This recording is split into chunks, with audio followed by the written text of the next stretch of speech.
Era un jueves por la mañana cuando sonó mi teléfono. La lluvia golpeaba suavemente contra la ventana de mi apartamento en Valencia, formando pequeñas cascadas en el cristal. Reconocí el número de mi madre y contesté con una sonrisa, pensando que llamaba para desearme buen viaje. «Sofía, tienes que venir al hospital ahora mismo». Su voz sonaba entrecortada, como si apenas pudiera respirar entre palabras. «Es Mateo. Ha tenido un accidente en el colegio».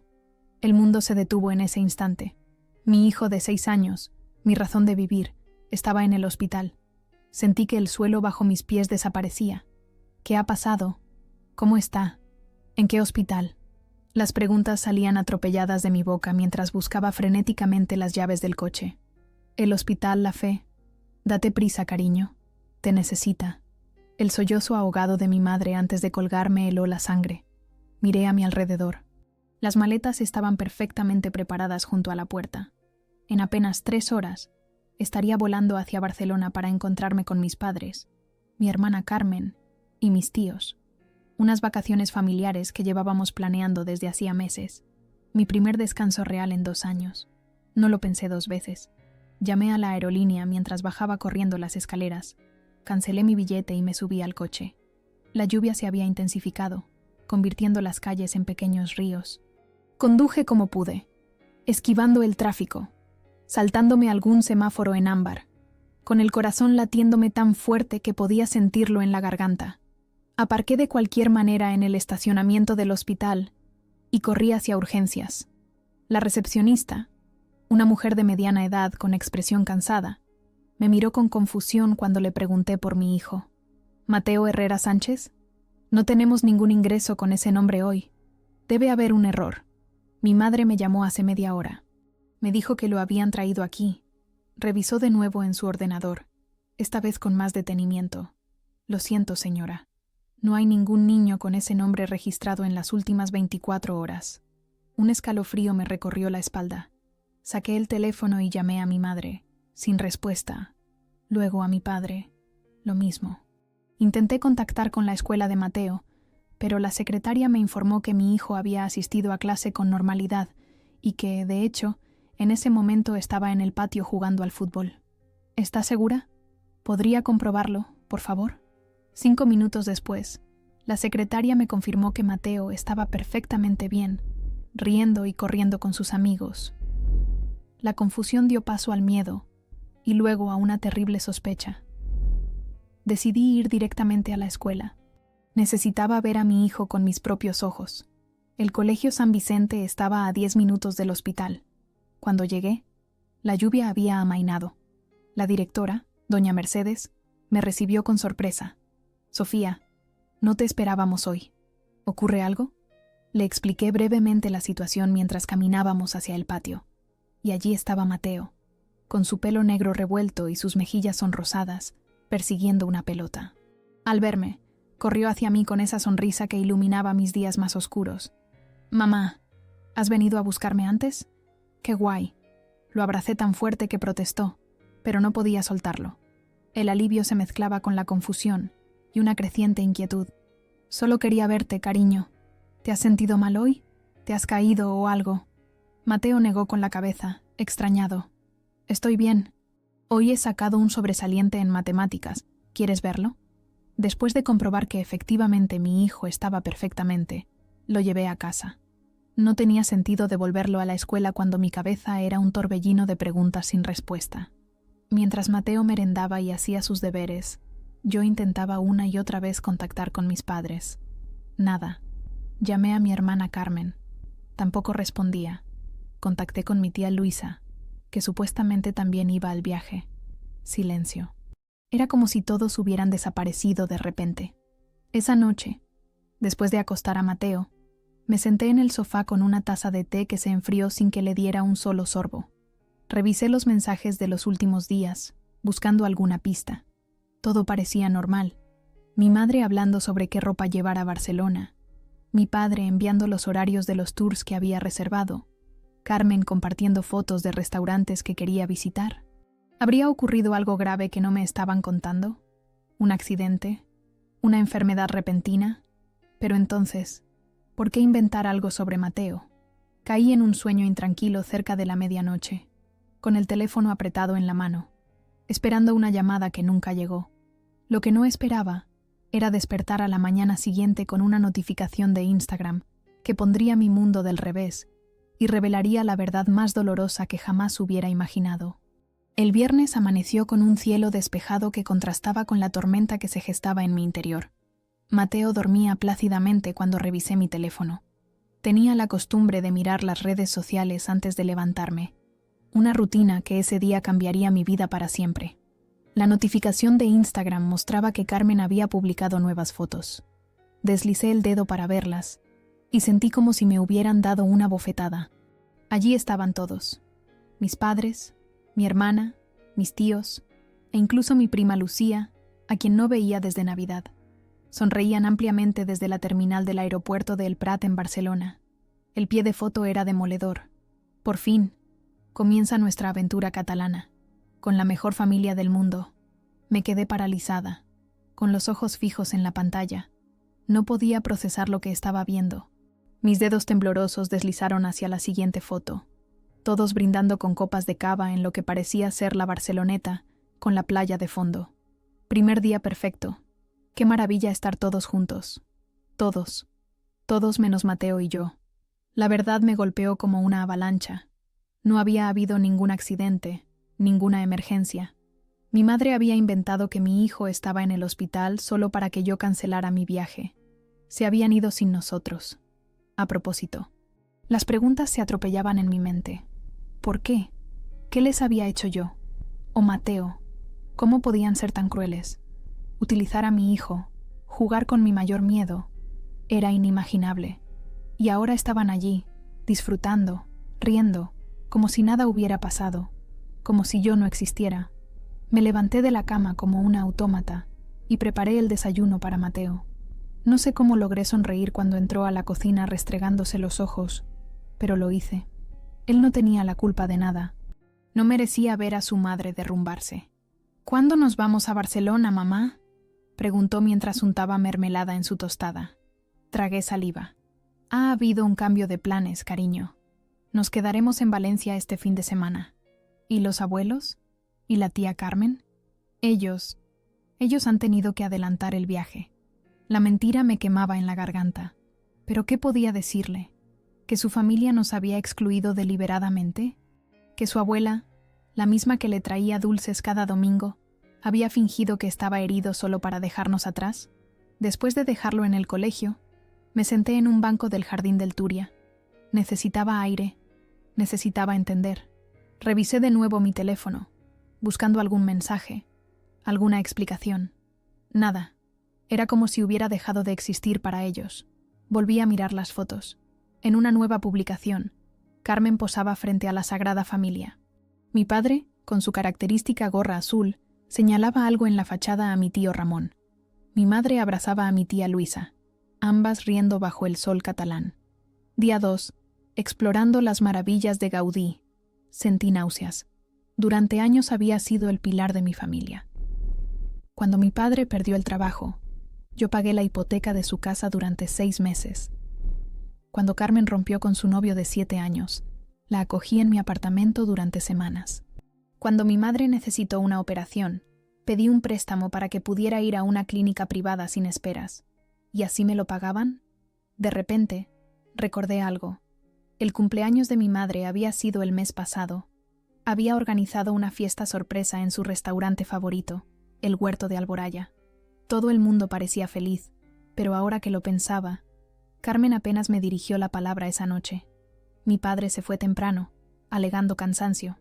Mi tía Luisa había hecho un comentario extraño.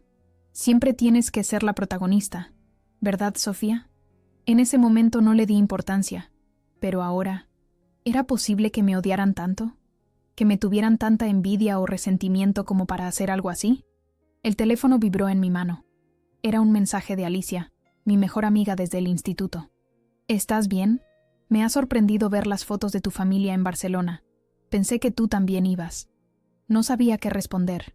La vergüenza y el dolor se mezclaban, formando un nudo en mi estómago. ¿Cómo admitir que tu propia familia te ha excluido de manera tan cruel? ¿Ha surgido algo con Mateo? escribí finalmente. Otra mentira. Me estaba convirtiendo en ellos. Pasé el resto del día como en una nebulosa. Recogí a Mateo, hicimos palomitas y vimos su película favorita, esa de piratas que podía recitar de memoria. Él notó que algo no iba bien.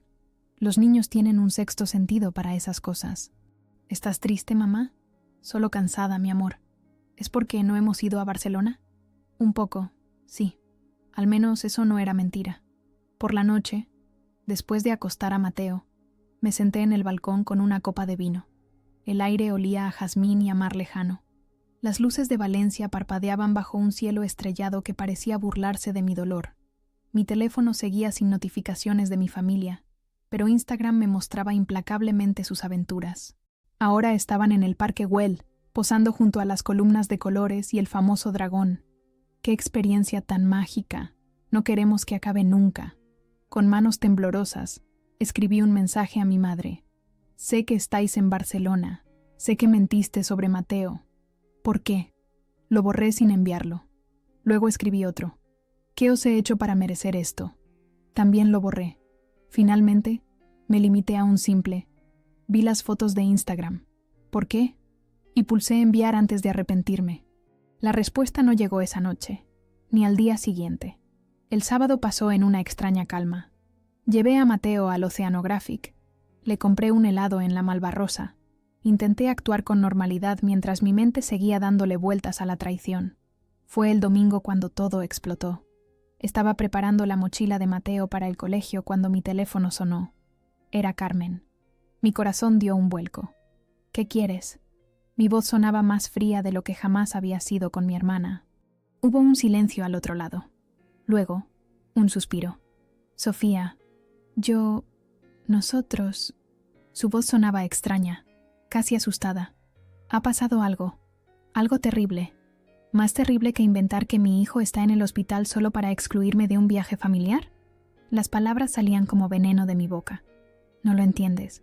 Fue idea de mamá, pero todos estuvimos de acuerdo. Pensamos que sería mejor si no venías. Siempre acaparas toda la atención. Siempre eres tú la perfecta, la exitosa, la que todo lo puede. ¿Y por eso me hicisteis esto? ¿Por celos? ¿Por envidia? ¿Utilizasteis a mi hijo?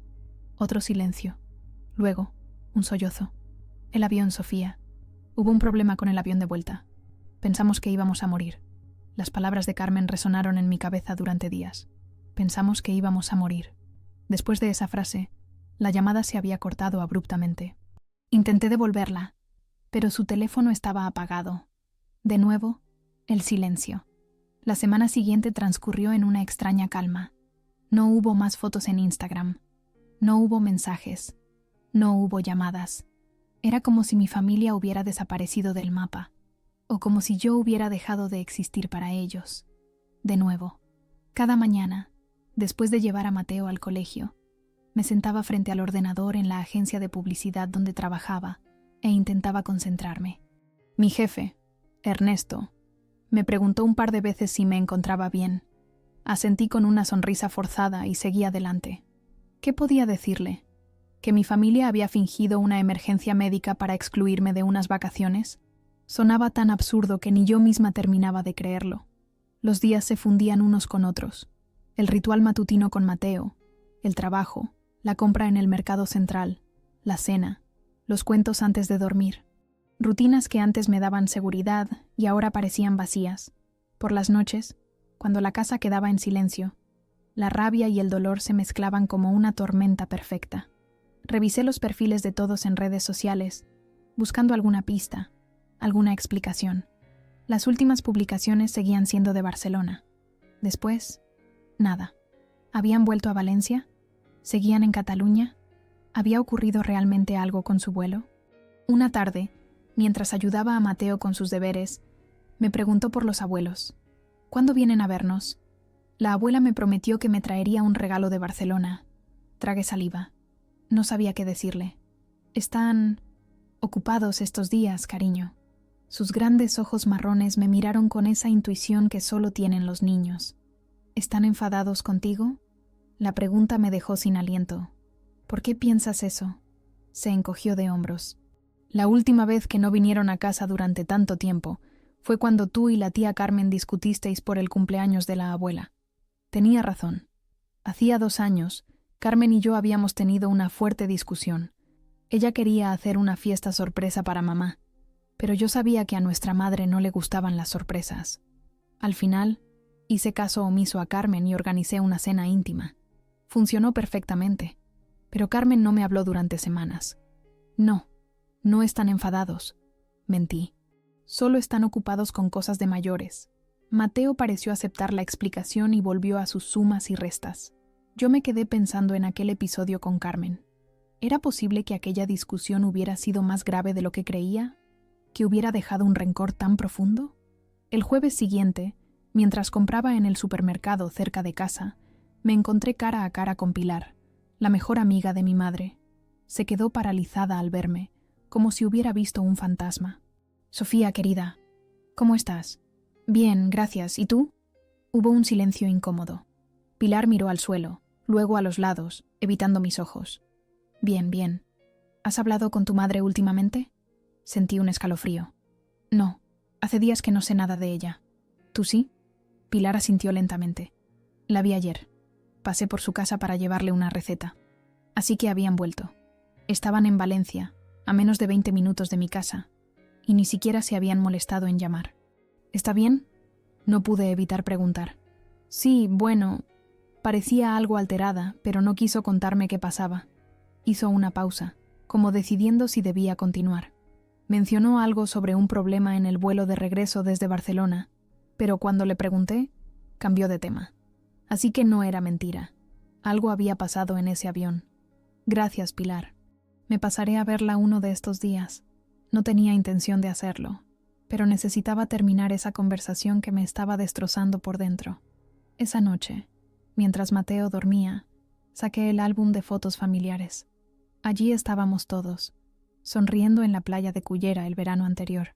Mi madre con su sombrero de paja, mi padre con su eterna cámara al cuello, Carmen haciendo el tonto con Mateo, mis tíos preparando la paella. Parecíamos felices, unidos. ¿Qué había cambiado? ¿O siempre había sido una ilusión? Recordé lo que Carmen me había dicho.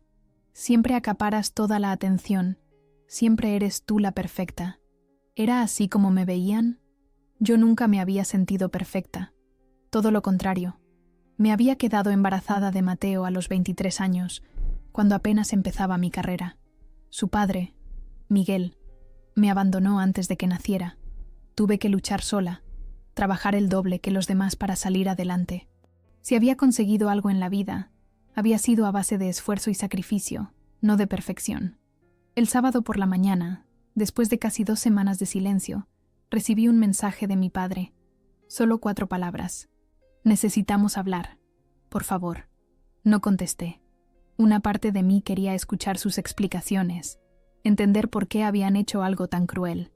Otra parte se negaba a darles esa oportunidad. El dolor era demasiado reciente, demasiado profundo. Esa tarde llevé a Mateo al parque de cabecera. Mientras lo observaba jugar en los columpios, mi teléfono vibró con una llamada. Era mi madre. Dejé que sonara. Vibró de nuevo. Esta vez era Carmen. Rechacé también su llamada. Pasaron 10 minutos y recibí un mensaje de texto de mi madre. «Estamos fuera de tu casa. Por favor, cuando vuelvas, habla con nosotros. Te lo suplicamos». Mi corazón se aceleró. ¿Estaban allí? ¿Ahora sí querían verme? ¿Después de todo lo que habían hecho? «Mateo, es hora de irnos», dije, intentando que mi voz sonara normal. «Pero acabamos de llegar. Te llevaré a tomar un helado de camino a casa, ¿vale?» Sus ojos se iluminaron y asintió entusiasmado. El helado siempre funcionaba. Mientras caminábamos de vuelta, mi mente era un torbellino. ¿Qué les diría? ¿Los dejaría entrar? ¿Los echaría sin más? Mateo notó mi tensión. ¿Pasa algo, mamá? No, cariño, solo estoy pensando. ¿En qué? En que a veces las personas que queremos nos hacen daño sin querer. Me miró con esa expresión seria que ponía cuando intentaba entender algo difícil. Como cuando Álvaro me empujó en el recreo, pero luego me pidió perdón. Sonreí tristemente. Algo así, pero más complicado. Cuando doblamos la esquina de nuestra calle, los vi. Estaban sentados en el portal de mi edificio. Mi madre, mi padre y Carmen. Los tres con aspecto demacrado, como si hubieran envejecido años en pocos días. Mateo los vio y salió corriendo hacia ellos. «¡Abuela! ¡Abuelo! ¡Tía Carmen!». Los tres levantaron la vista al mismo tiempo. Mi madre se puso de pie con dificultad y abrió los brazos para recibir a Mateo. Las lágrimas rodaban por sus mejillas. Mi padre parecía incapaz de moverse, como petrificado. Carmen tenía los ojos rojos e hinchados. Yo me quedé donde estaba, observando la escena como si fuera una película, algo que le estaba pasando a otra persona. No sentía nada, ni rabia, ni dolor, ni alivio, solo un enorme vacío. Finalmente, me acerqué. Mateo saltaba emocionado alrededor de ellos, preguntando por su viaje, por su regalo, ajeno al drama que se desarrollaba entre los adultos. «Sofía», comenzó mi madre, pero su voz se quebró. «No aquí», dije simplemente. «No delante de Mateo». Saqué las llaves y abrí la puerta del edificio. Los cuatro me siguieron en silencio hasta el ascensor, donde Mateo continuaba su parloteo incesante. «¿Me habéis traído algo de Barcelona? ¿Habéis visto leones en el zoo? ¿El mar es igual que aquí?». Al entrar en casa, le di a Mateo su tablet. «Ve a tu cuarto y juega un rato, cariño. Tengo que hablar con los abuelos y la tía. ¿Puedo enseñarles mi nuevo videojuego después?». «Claro». Cuando desapareció por el pasillo, me giré hacia ellos. Estaban de pie en medio del salón, como intrusos, sin atreverse a sentarse. «¿Habéis vuelto?», dije finalmente, rompiendo el silencio. No era una pregunta ni una bienvenida. Era una simple constatación de un hecho que hacía que todo fuera aún más doloroso. Habían vuelto a Valencia, pero no habían venido a verme hasta ahora. Mi madre dio un paso adelante, sus manos temblorosas.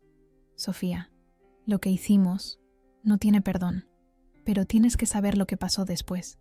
Nos sentamos alrededor de la mesa del comedor. El silencio era tan denso que podía escuchar el reloj de la cocina y las risas lejanas de Mateo en su habitación. Ninguno sabía por dónde empezar.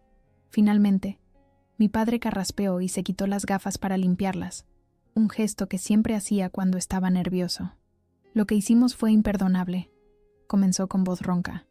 «Lo sabemos». Mi madre tenía las manos entrelazadas sobre la mesa, los nudillos blancos por la tensión. Yo fui quien tuvo la idea de la mentira sobre Mateo. Los demás solo siguieron el plan. Carmen miraba fijamente su taza de café intacta. Pero todos estuvimos de acuerdo. Todos somos culpables. ¿Por qué? La pregunta salió casi como un susurro. ¿Qué os he hecho yo para merecer algo así? Se miraron entre ellos, como decidiendo quién debía responder. Finalmente, fue Carmen quien habló. «No es algo que hayas hecho, Sofía. Es complicado. Durante años, todos hemos sentido que vivimos bajo tu sombra. Tú eres la exitosa, la fuerte, la que siempre sabe qué hacer». Hizo una pausa, buscando las palabras. «Cuando papá perdió el trabajo, tú pagaste la hipoteca. Cuando yo rompí con Alberto, tú me acogiste y me ayudaste a rehacer mi vida. Cuando mamá necesitó la operación, tú conseguiste el dinero. Siempre eres tú quien nos salva. ¿Y eso es malo?». No podía creer lo que estaba escuchando. «No, no es malo», intervino mi padre. «Es que nos hace sentir inútiles, incapaces, como si nunca pudiéramos estar a tu altura. La idea del viaje surgió hace meses», continuó mi madre. «Al principio iban a venir todos, incluida tú. Pero una noche, después de que nos contaras lo de tu ascenso en la agencia, se detuvo, avergonzada. Explotamos», reconoció Carmen. «Estábamos en casa de los padres y empezamos a hablar de ti, de cómo siempre pareces tenerlo todo bajo control, de cómo Mateo es un niño perfecto, de cómo tu carrera va viento en popa mientras yo sigo atascada en un trabajo que odio». Y entonces la tía Luisa dijo: «¿Y si por una vez hacemos algo sin Sofía? Sin que ella lo organice todo, sin que ella sea el centro de atención». Y todos estuvisteis de acuerdo. No era una pregunta. Asintieron lentamente, la vergüenza evidente en sus rostros. Pero, ¿por qué mentir sobre Mateo? ¿Por qué no simplemente decirme que queríais hacer el viaje sin mí? Mi madre sollozó. «Porque sabíamos que te haría daño. Y porque porque no teníamos el valor de enfrentarnos a ti directamente. Era más fácil inventar una emergencia que todos sabíamos que te haría cancelar el viaje. Utilizasteis a mi hijo. Mi voz sonaba distante, como si perteneciera a otra persona. Jugasteis con mi mayor miedo. Lo sabemos, dijo mi padre con la voz quebrada. Y no hay disculpa posible para eso. Nos quedamos en silencio de nuevo. Desde el pasillo llegaba la música del videojuego de Mateo, una melodía alegre que contrastaba dolorosamente con la atmósfera de la sala. ¿Qué pasó en el avión?, pregunté finalmente. Carmen mencionó que pensasteis que ibais a morir. Mis padres intercambiaron una mirada. Mi madre se estremeció visiblemente. Fue horrible, comenzó mi padre. Estábamos volviendo de Barcelona. El vuelo había despegado normalmente. Carmen dormía. Tu madre leía una revista. Yo miraba por la ventanilla. De repente, el avión dio una sacudida violenta. Pensamos que era turbulencia, continuó mi madre. Pero entonces empezó a descender bruscamente. Las máscaras de oxígeno cayeron. La gente gritaba. Una azafata pasó corriendo por el pasillo. El piloto anunció que teníamos un problema técnico, dijo Carmen, alzando la mirada por primera vez. Dijo que estábamos haciendo un descenso de emergencia, que nos preparáramos para un posible aterrizaje forzoso. En ese momento, retomó mi padre, solo podía pensar en una cosa, que si moríamos, lo último que habríamos hecho sería traicionarte, que nunca tendríamos la oportunidad de pedirte perdón, que Mateo crecería pensando que sus abuelos y su tía habían muerto siendo personas horribles. Mi madre sacó su teléfono con manos temblorosas. Mira, me mostró un video tomado dentro del avión. Las imágenes eran caóticas, gente con máscaras de oxígeno, gritos ahogados, la sensación de caída. La voz de mi padre se escuchaba de fondo, rezando. Carmen lloraba mientras sostenía la mano de mi madre. Duró 7 minutos, explicó Carmen. 7 minutos en los que pensamos que todo había acabado. 7 minutos que cambiaron todo. Finalmente, el piloto logró estabilizar el avión, dijo mi padre.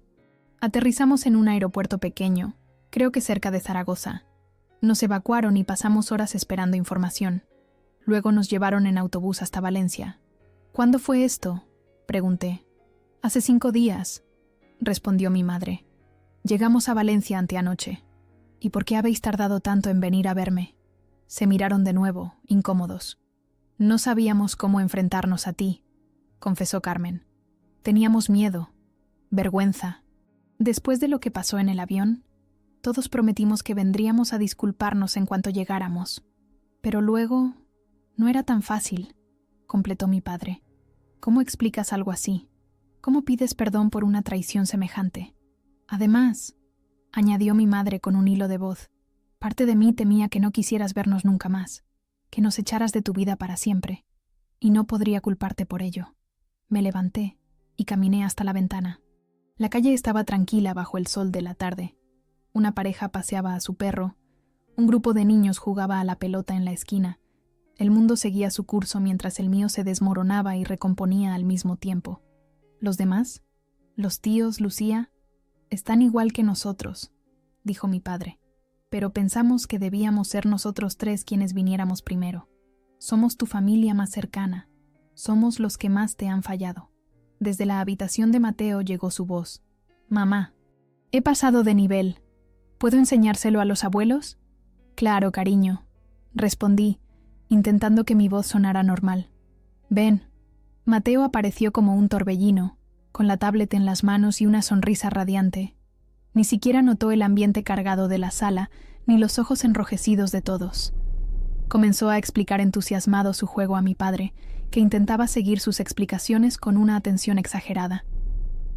Observé la escena con una mezcla de emociones contradictorias. Por un lado, el dolor de la traición seguía ahí, punzante y real. Por otro, veía a mi familia destrozada, arrepentida, cambiada por una experiencia que les había hecho enfrentarse a su propia mortalidad. Mi madre se acercó a mí mientras Mateo y mi padre estaban distraídos con el juego. Sé que no tengo derecho a pedirte nada, susurró, pero por favor, danos una oportunidad de demostrarte que podemos cambiar, que podemos ser mejores, que podemos ser la familia que tú y Mateo merecéis. La miré a los mismos ojos que me habían mirado con amor toda mi vida, los mismos ojos que me habían mentido de la manera más cruel posible, y sin embargo, ahora veía en ellos algo nuevo, un miedo genuino, un arrepentimiento profundo y una súplica desesperada. No sé si podré perdonaros, dije sinceramente. No sé si las cosas podrán volver a ser como antes. Asintió lentamente. Lo entendemos. Solo te pedimos la oportunidad de intentarlo. En ese momento, Mateo se acercó corriendo y se abrazó a mi cintura. ¿Pueden quedarse a cenar los abuelos y la tía Carmen? Por favor. Podemos pedir pizza. Miré a mi hijo, luego a mi familia. La decisión que tomara ahora no solo me afectaría a mí, sino también a él. Mateo adoraba a sus abuelos, a su tía. ¿Tenía derecho a privarlo de esas relaciones por mucho que me hubieran herido a mí?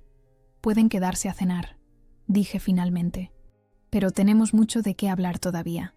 La sonrisa de Mateo iluminó la habitación, ajeno al peso de las palabras que acababa de pronunciar. Para él, era solo una cena en familia. Para nosotros, era el primer paso incierto hacia algo que ninguno sabía si podría reconstruirse alguna vez. La cena fue una extraña mezcla de normalidad y tensión.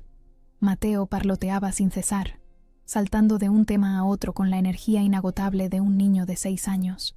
Nos contó sobre su nueva maestra de inglés, sobre el gol que había marcado en educación física, sobre el proyecto de ciencias que estaba preparando. Los adultos asentíamos, hacíamos preguntas, fingíamos que todo era normal. Por él. Cuando terminamos la pizza, mi padre sugirió que Mateo le enseñara su colección de coches en miniatura.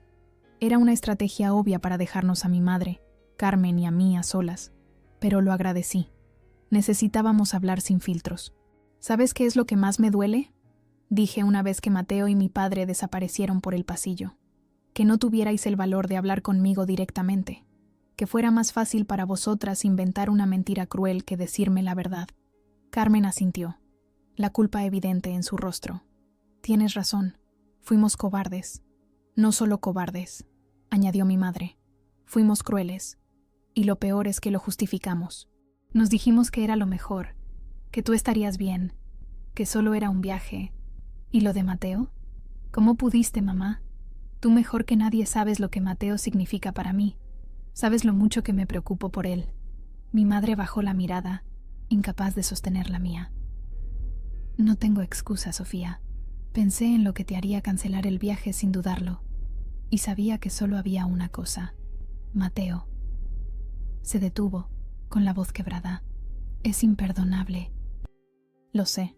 ¿Sabes lo que sentí cuando me llamaste diciendo que estaba en el hospital? El terror que experimenté. Conduje como una loca, me salté semáforos. Podría haber tenido un accidente. Lo siento tanto. Las lágrimas rodaban por las mejillas de mi madre.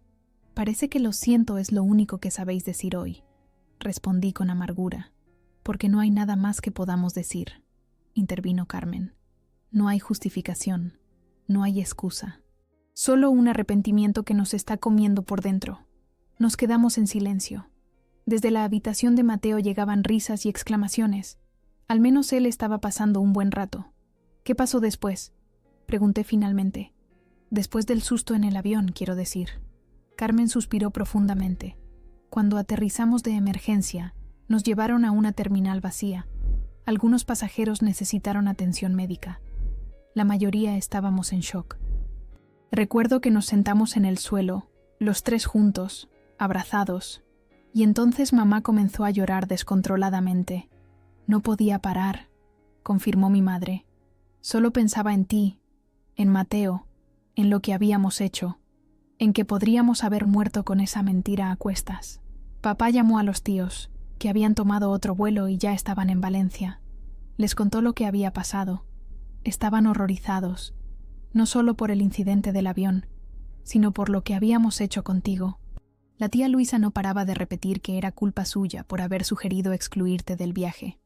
Pasamos horas en ese aeropuerto, continuó mi madre. Tiempo para pensar, para hablar, para enfrentarnos a lo que habíamos hecho. Cuando finalmente nos trasladaron a Valencia en autobús, todos estábamos de acuerdo en que debíamos venir a verte inmediatamente. Pero entonces, el miedo, completó Carmen. El miedo nos paralizó. ¿Cómo enfrentarnos a ti después de algo así? ¿Cómo mirarte a la cara? Cada día decíamos, mañana iremos, y cada mañana encontrábamos una excusa para no hacerlo. Hasta hoy, dije. Hasta hoy, confirmó mi madre. Esta mañana tu padre dijo que ya era suficiente, que si no teníamos el valor de venir a pedirte perdón, entonces no merecíamos ser tu familia. Asentí lentamente. Sonaba a algo que mi padre diría. Siempre había sido el más sensato de los tres, aunque esta vez también se había dejado arrastrar por la locura colectiva. ¿Y ahora qué?, pregunté. ¿Qué esperáis que pase? Mi madre extendió su mano sobre la mesa, sin llegar a tocar la mía, un gesto de acercamiento que me dejaba a mí la decisión de aceptarlo o no. No esperamos nada, Sofía. No tenemos derecho. Solo queríamos que supieras la verdad, que entendieras lo arrepentidos que estamos, y que supieras que, pase lo que pase, siempre serás nuestra hija y nuestra hermana, que siempre te queremos, aunque hayamos actuado de una forma imperdonable. Sé que las palabras no son suficientes, añadió Carmen. Por eso estamos dispuestos a demostrártelo con acciones, día a día, si nos das la oportunidad. Las miré a ambas. Mi madre, con sus manos temblorosas y su rostro surcado por arrugas que parecían haberse multiplicado en estas semanas. Carmen, mi hermana pequeña, siempre a la sombra, siempre luchando por encontrar su lugar. Las conocía de toda la vida, y sin embargo, sentía como si estuviera frente a dos extrañas. Necesito tiempo, dije finalmente. No puedo decidir ahora si quiero seguir teniéndoos en mi vida o no. No puedo perdonaros así, de repente, como si nada hubiera pasado. Lo entendemos, dijo mi madre. Tómate todo el tiempo que necesites. Pero hay algo que debéis entender, continué. Si decido darle una oportunidad a esta familia, no será por vosotras, será por Mateo, porque os adora. Y por mí, porque no quiero cargar con el peso del rencor toda la vida. Asintieron en silencio, aceptando mis condiciones. Y si volvéis a formar parte de nuestras vidas, las cosas tendrán que cambiar. No más mentiras, no más resentimientos ocultos, no más envidias absurdas. Si hay un problema, se habla. Si hay algo que os molesta, se dice. No voy a vivir pendiente de cuándo será la próxima puñalada por la espalda. Tienes razón, dijo Carmen. Todos necesitamos cambiar, especialmente nosotros. En ese momento, Mateo y mi padre volvieron al comedor. Mi hijo traía en brazos su coche favorito, un Ferrari rojo que mi padre le había regalado por su último cumpleaños. El abuelo dice que podemos ir al cine el domingo. Hay una película nueva de superhéroes, exclamó emocionado. Miré a mi padre, que tuvo la decencia de parecer avergonzado por haber hecho planes sin consultarme. Ya veremos, Mateo. Ahora es tarde, y mañana hay colegio. Despídete de los abuelos y de la tía. Su carita se arrugó en un puchero. ¿No pueden quedarse un poco más? Otro día, cariño. Hoy ha sido un día largo para todos. Mateo los abrazó con fuerza, especialmente a mi madre, que lo estrechó contra su pecho como si temiera no volver a verlo. Quizás era así como se sentía. Quizás temía que mi decisión fuera apartarlos definitivamente de nuestras vidas. Cuando finalmente se marcharon, me quedé de pie en la puerta, viendo cómo se alejaban por la calle. Parecían más viejos, más cansados, más pequeños de alguna manera. Por primera vez, sentí una punzada de compasión entre todo el dolor y la rabia. Ellos también estaban sufriendo.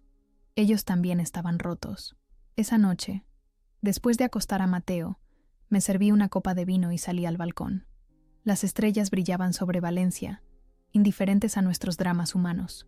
Pensé en todo lo que había sucedido, en la traición, en el accidente aéreo, en las disculpas. Pensé en mi familia imperfecta, en sus celos, en sus miedos, en sus errores, y pensé en mí misma, en cómo había construido mi vida alrededor de ser la fuerte, la independiente, la que todo lo podía. Había contribuido sin querer a crear esa dinámica familiar. No justificaba lo que habían hecho. Nada podría justificarlo, pero quizás había lecciones que todos debíamos aprender. Mi teléfono vibró con un mensaje de Carmen. Sea cual sea tu decisión, la respetaremos. Te queremos. Era fácil decirlo ahora, después de todo lo ocurrido. Era fácil pedir perdón cuando te enfrentabas a tu propia mortalidad en un avión que caía en picado. Lo difícil era mantener esas promesas con el tiempo, cuando la vida volvía a la normalidad y las viejas dinámicas amenazaban con resurgir. ¿Podíamos cambiar realmente? Todos nosotros. ¿O estábamos condenados a repetirnos, a herirnos una y otra vez? No tenía respuestas esa noche. Solo preguntas y más preguntas. Pero algo había cambiado dentro de mí. Ya no sentía solo dolor y rabia. Había algo más. Algo que se parecía peligrosamente a la esperanza. La esperanza de que, tal vez, de esta terrible experiencia, pudiera surgir algo nuevo, algo mejor. Una familia diferente, más honesta, más fuerte. No sabía si era posible. No sabía si tendría el valor de intentarlo. Pero esa noche, bajo las estrellas de Valencia, decidí darme la oportunidad de averiguarlo. Las semanas siguientes fueron extrañas. Establecimos una especie de rutina cautelosa. Mis padres venían a ver a Mateo los domingos por la tarde. Carmen pasaba de vez en cuando, siempre avisando antes, siempre pidiendo permiso. Manteníamos conversaciones educadas, superficiales, como desconocidos intentando ser amables. Empecé a ir a terapia. Lucía, una psicóloga recomendada por una compañera de trabajo, me ayudaba a procesar todo lo ocurrido. En nuestras sesiones semanales, desenterrábamos capas y capas de emociones. El dolor de la traición, la rabia, el miedo a confiar de nuevo, pero también la culpa por mi parte en la dinámica familiar. No es tu responsabilidad que ellos se sintieran inferiores, me dijo Lucía en una de nuestras sesiones. Pero entender de dónde vienen esos sentimientos puede ayudarte a decidir cómo quieres que sea vuestra relación en el futuro. Una tarde de octubre, casi 2 meses después de la confrontación, recibí un mensaje de Carmen invitándome a tomar un café. Solas, sin Mateo, sin mis padres. Acepté con cierta aprensión. Nos encontramos en una cafetería cerca de la Ciudad de las Artes y las Ciencias. El sol otoñal se reflejaba en las estructuras futuristas de Calatrava, creando destellos que bailaban sobre el agua de los estanques. «Gracias por venir», dijo Carmen cuando nos sentamos. Parecía nerviosa, como cuando éramos adolescentes, y tenía que confesarme que había cogido prestada mi ropa sin permiso. «¿De qué querías hablar?», pregunté yendo al grano. Tomó aire profundamente. «He empezado a ver a una terapeuta. Después de todo lo que pasó». Me sorprendió. Carmen siempre había sido escéptica con la terapia. «Me ha ayudado a entender muchas cosas», continuó. «Sobre mí, sobre nuestra familia, sobre por qué hice lo que hice. ¿Y por qué lo hiciste?». No pude evitar preguntar. Se mordió el labio inferior, buscando las palabras adecuadas. Por envidia, en parte. Por inseguridad. Por sentirme siempre la segunda, la que nunca llegaba a nada mientras tú triunfabas en todo. Hizo una pausa. Pero sobre todo, por miedo. ¿Miedo a qué? A no ser suficiente. A que me comparen contigo y salga perdiendo. A que te quieran más a ti. A que te admiren más. Su voz se quebró ligeramente. Ha sido así desde que éramos niñas, ¿sabes? Tú eras la mayor, la responsable, la que sacaba buenas notas sin esfuerzo. Yo siempre iba detrás, intentando alcanzarte. Nunca lo había visto así. Para mí, Carmen siempre había sido la divertida, la sociable, la que tenía millones de amigos mientras yo estudiaba sola en mi habitación. No sabía que te sentías así, admití. Nunca te lo dije. Era más fácil guardarme el resentimiento, alimentarlo en silencio, dejar que creciera hasta que se convirtió en ese monstruo que me hizo participar en algo tan horrible. Nos quedamos en silencio, cada una perdida en sus propios pensamientos. Una pareja de turistas pasó junto a nuestra mesa, fotografiando las estructuras de la Ciudad de las Artes. Mi terapeuta me dijo algo que me hizo pensar mucho. Continuó Carmen finalmente. Me dijo: «Tu hermana no es tu competencia, es tu aliada». Es una buena frase, reconocí. Es más que una frase, Sofía. Es una verdad que nunca supe ver. Siempre te vi como alguien a quien tenía que superar, nunca como alguien que estaba a mi lado, apoyándome. Extendió su mano sobre la mesa. Y lo estabas. Siempre lo has estado. Cuando Alberto me dejó, cuando perdí aquel trabajo, cuando me enfermé el año pasado, siempre has estado ahí, sin juzgar, sin presumir, simplemente ayudando. Por primera vez en mucho tiempo, vi a mi hermana realmente. No a la Carmen que había participado en aquella traición, sino a la niña pequeña que corría detrás de mí en el parque, que me pedía que le contara cuentos antes de dormir, que me miraba con admiración cuando le enseñaba a montar en bicicleta. «Sabes, yo también te envidiaba a veces», confesé. «¿Tú? ¿A mí?» La incredulidad en su voz era evidente. «Sí, tu facilidad para hacer amigos, tu espontaneidad, tu capacidad para disfrutar el momento. Yo siempre estaba planificando, preocupándome, cargando con responsabilidades. ¿Pero eras tan buena en todo? ¿Lo era? ¿O simplemente me esforzaba más porque sentía que tenía que ser perfecta? Cuando quedé embarazada de Mateo y Miguel me abandonó, sentí que tenía que demostrarlo todo, que podía ser madre soltera y triunfar en mi carrera y mantener la casa y no necesitar ayuda de nadie. Suspiré. Es agotador, ¿sabes? Ser siempre la fuerte. Carmen asintió lentamente. Nunca lo había pensado así. Supongo que todos tenemos nuestras cargas. Tomamos nuestros cafés en un silencio más cómodo. Por primera vez en meses, sentí que estábamos teniendo una conversación real, no solo un intercambio de frases educadas. ¿Y mamá y papá?, pregunté finalmente. ¿También están yendo a terapia? Carmen sonrió ligeramente. Papá no, ya lo conoces. Dice que él se analiza solo. Pero sorprendentemente, mamá sí. Fue ella quien me animó a buscar ayuda, de hecho. Eso sí que era una sorpresa. Mi madre, con sus 70 años y su educación tradicional, siempre había sido de la opinión que los problemas familiares se quedaban en familia. Me dijo algo el otro día, continuó Carmen. Me dijo, pasé tanto tiempo preocupándome por qué pensaría la gente de mi hija soltera embarazada, que no me di cuenta de lo extraordinaria que era por salir adelante sola. Se refería a ti, claro. Sentí un nudo en la garganta. ¿Dijo eso? Sí.